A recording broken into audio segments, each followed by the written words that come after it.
Justin was about to board a plane, but then he noticed a series of coincidences. The boarding time was 10:15, and the date was October 15th. It was all too much of a coincidence, and it made him feel a little strange. Seeing the captain greeting the passengers, Justin couldn't help but ask him, Good flight today? Very good.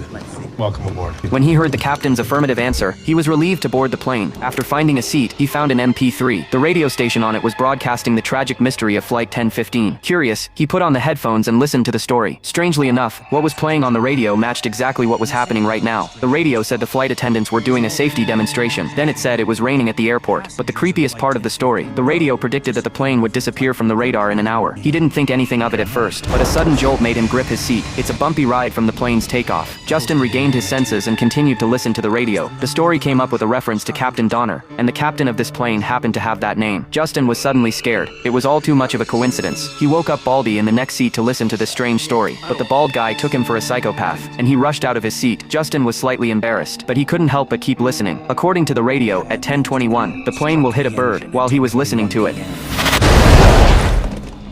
this is all too weird. He rushed into the bathroom desperately trying to calm himself down. He went back to his seat and called the crew to ask if the plane had hit a bird. The crew smiles and denies it. He calmed him down and turned away. Justin became even more upset. Then a man behind him suddenly poked his head out. He told Justin with absolute certainty that the plane had just hit a bird. Because he was a retired pilot, he's seen this happen countless times. In order to avoid panic among the passengers, the staff would always choose to hide the truth. They never tell the passengers the truth. Justin was finally convinced that what he'd heard on the radio was true. An hour is about to pass. According to the prophecy, the plane will disappear soon. We know that the last words spoken by the pilot to air traffic control were, "Good night, New York." We also know that it disappeared at 11:15 p.m.